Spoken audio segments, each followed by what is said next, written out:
दोस्तों, जैसा कि आप लोगों ने पढ़ा होगा, सुना होगा या किसी टीवी सीरियल में भी देखा होगा कि जिस समय महाभारत काल था, उस समय पृथ्वी पर एक से बड़ा एक महापराक्रमी योद्धा था। ऐसे ऐसे योद्धा थे कि वो अकेले अगर युद्ध में खड़े हो जाते तो अकेले ही वो लाखों की सेना से लड़ जाते थे और उन पर भारी पड़ते थे। तो इन सारी चीजों को देखते हुए मेरे मन में एक प्रश्न ये उठता है कि ये महापराक्रमी योद्धा मनुष्य रूप में क्या किसी देवता का अवतार थे? और अगर अंश के रूप में अवतार लिया था तो इसके पीछे का कारण क्या था? क्या ऐसी मजबूरी हो गई थी कि देवताओं को पृथ्वी पर मनुष्य के रूप में जन्म लेना पड़ा? तो आज इस वीडियो के माध्यम से इन्हीं सारे प्रश्नों का उत्तर जानने की कोशिश करेंगे। वीडियो शुरू करने से पहले आप लोगों से निवेदन कि वीडियो में एंड तक बने रहें। ये पूरा का पूरा महाभारत काल में जितने भी शूरवीर योद्धा थे उनके पिछले जन्म से लेकर और महाभारत काल तक की सारी जानकारी इस वीडियो के माध्यम से मैं आपको पहुंचाने की कोशिश करूंगा। और साथ ही अगर आपने अभी तक हमारे चैनल को सब्सक्राइब नहीं किया है तो प्लीज हमारे चैनल को सब्सक्राइब करें, क्योंकि अगर आप सब्सक्राइब करते रहते हैं तो हमारा मनोबल और बढ़ता रहता है। इसी प्रकार से हम आपके पास रोचक तथ्य लेकर पहुंचते रहेंगे। बिना विलंब के वीडियो को शुरू करते हैं। ये बात उस समय की है जब जमदाग्नि पुत्र परशुराम ने 21 बार क्षत्रियों का पृथ्वी मंडल से विनाश किया था। क्षत्रियों का विनाश करने के बाद में भगवान परशुराम महेंद्र पर्वत पर तपस्या करने के लिए चले गए। जब भूमि क्षत्रियों से विहीन हो गई, उसके पश्चात जो बचे हुए क्षत्रियों के बच्चे थे, उनकी स्त्रियां थी, उनकी देखभाल ब्राह्मणों के द्वारा की गई और उसके पश्चात फिर से क्षत्रियों की राज्य की स्थापना की गई।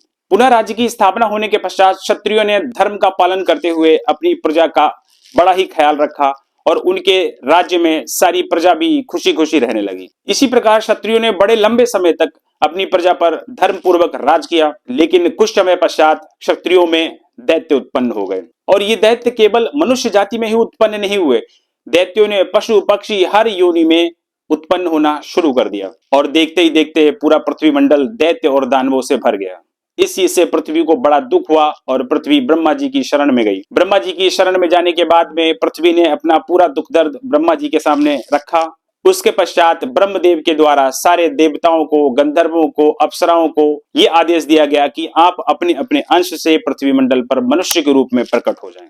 इस आदेश को देने के पीछे का कारण मुख्यतः ये था कि पूरा पृथ्वी मंडल पर चारों तरफ अराजकता फैल गई थी, अधर्म का विस्तार हो चुका था। उसका नाश करने के लिए ब्रह्मदेव के द्वारा सारे देवताओं को यह आदेश देना पड़ा कि आप मनुष्य रूप में पृथ्वी पर प्रकट होंगे और दैत्यों का विनाश करेंगे। सारे देवता ब्रह्मदेव के आदेश का पालन करने के लिए नतमस्तक हुए। उन्होंने कहा कि जैसा प्रभु आप चाहेंगे वैसा ही होगा। उसके पश्चात सारे देवगण विष्णु जी के पास पहुंचे और विष्णु जी से भी आग्रह किया कि आप भी हमारे साथ पृथ्वी मंडल पर अवतार ग्रहण करें, जिससे कि पृथ्वी का कुछ भार उतारा जा सके। देवताओं के बहुत ज्यादा आग्रह करने पर विष्णु जी ने उनका आग्रह स्वीकार किया और उनको आश्वासन दिया कि मैं भी आपके साथ में पृथ्वी मंडल पर मनुष्य के रूप में जन्म लूंगा। अब ये तो थी कि क्या कारण था कि सारे देव, दानव, दैत्य, गंधर्व सबको मनुष्य के रूप में पृथ्वी मंडल पर प्रकट होना पड़ा। अब इसके पश्चात ये जानना बहुत आवश्यक है किस देवता ने, किस दानव ने, किस दैत्य ने, किस अप्सरा ने किस किस के रूप में जन्म लिया। तो चलिए बिना विलंब के ये भी शुरू करते हैं। तो महर्षि कश्यप की तीसरी पत्नी का नाम था दनु और दनु के 40 पुत्र हुए थे।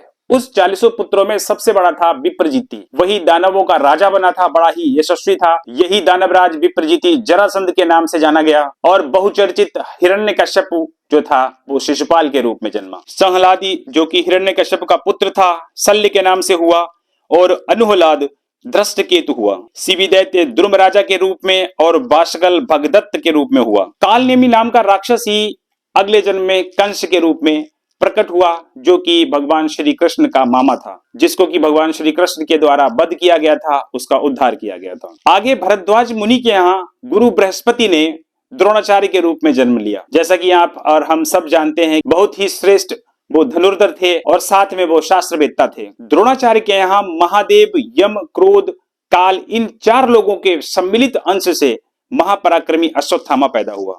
ये वही अश्वत्थामा है जिसको अभी कुछ दिन पहले आई फिल्म कल्कि में जिसका रोल अमिताभ बच्चन जी ने किया था, जिसको कि एक जोकर के हिसाब से ही प्रस्तुत किया था। अब आप सोच सकते हैं, विचार कर सकते हैं कि 4 लोगों के सम्मिलित अंश से जो बच्चा पैदा हुआ होगा वो कितना पराक्रमी होगा, कितना बलशाली होगा। इसके पश्चात वशिष्ठ जी के शाप के कारण 8 वसु राज ऋषि शांतनु के द्वारा माता गंगा से प्रकट हुए। इनमें से सबसे छोटे थे भीष्म। भगवान रुद्र के एक गण से कृपाचार्य उत्पन्न हुए और ये कृपाचार्य जो हैं अश्वत्थामा के मामा हैं। आपने 7 चिरंजीवियों का नाम सुना होगा, जिसमें कृपाचार्य भी हैं और अश्वत्थामा भी हैं। अंतर सिर्फ इतना है कि अश्वत्थामा को छोड़कर बाकी 6 लोग जो हैं उनको तो ये वरदान है, लेकिन अश्वत्थामा के लिए चिरंजीवी होना एक श्राप था। द्वापर युग के अंश से शकुनी पैदा हुआ और मरुदगणों के अंश से सत्यवादी सात्विकी, राज ऋषि द्रुपद, कृतवर्मा और विराट का जन्म हुआ। अरिष्टा का पुत्र हंस नामक गंधर्व राज धृतराष्ट्र के रूप में जन्मा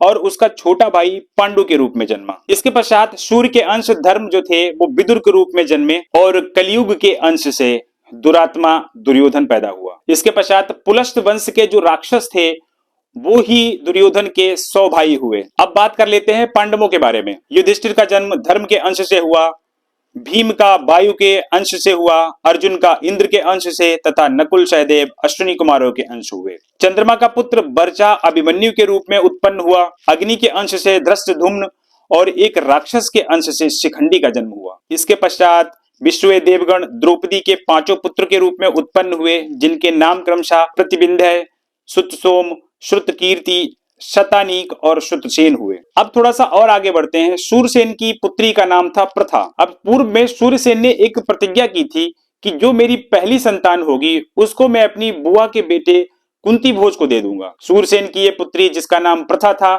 उसको सूरसेन ने कुंती भोज को दे दिया। इस प्रकार से उस प्रथा को आगे चलकर कुंती के नाम से जाना गया। एक बार कुंती ने महर्षि दुर्वासा की बहुत सेवा की। प्रथा की सेवा से प्रसन्न होकर दुर्वासा ऋषि ने उसको एक मंत्र दिया और उनसे कहा कि इस मंत्र को बोलकर आप जिस भगवान का भी आवाहन करेंगी वो आपके सामने तुरंत प्रकट होगा और अपने ही समान पुत्र आपको वरदान के रूप में देगा। वो मंत्र देने के बाद में दुर्वासा ऋषि अपने स्थान को चले जाते हैं। मंत्र मिलने के बाद में प्रथा को बड़ी ही उत्सुकता होती है। वो उत्सुकता बस वो कन्या प्रथा एकांत में जाकर उसने सूर्यदेव का आवाहन किया। सूर्यदेव यथाशीघ्र उसके सामने प्रकट हुए और प्रथा के अंदर गर्भ स्थापन कर दिया। इसके पश्चात हम आप सब जानते हैं कि प्रथा के गर्भ से सूर्य के समान ही महान तेजस्वी कवच और कुंडल धारण किया हुआ एक बहुत ही सुंदर पुत्र ने जन्म लिया, जो कि सूर्य के समान ही बहुत ही तेजस्वी था। लेकिन लोक लज्जा के भय से उस समय उस कन्या प्रथा ने उस पुत्र को नदी में बहा दिया। वही पुत्र नदी में बहता हुआ जब जा रहा था तो अधिरथ नाम के एक व्यक्ति ने उसको अपने हाथ में लिया और अपनी पत्नी राधा के साथ में उसका लालन पालन किया और उसका नामकरण करके उसका नाम वसुसेन रखा। यही वसुसेन नाम का बच्चा आगे चलकर कर्ण के नाम से जाना गया। भगवान नारायण ने वासुदेव कृष्ण के रूप में जन्म लिया। बलदेव जी शेषनाग के अंश हुए। राजा द्रुपद के यहाँ यज्ञ कुंड से द्रौपदी उत्पन्न हुई और मति का जन्म सुबल की पुत्री गांधारी के रूप में हुआ। तो ये थी आज की कुछ रोचक जानकारी कि किसने किसके रूप में किसके अंश से अवतार लिया, क्यों महाभारत में उपस्थित सारे के सारे योद्धा बहुत महापराक्रमी थे। उम्मीद करता हूं ये जानकारी आपको पसंद आई होगी। अगर पसंद आई हो तो प्लीज हमारे चैनल को सब्सक्राइब करें, हमारे वीडियो को लाइक करें और अपना कीमती समय देने के लिए बहुत बहुत धन्यवाद।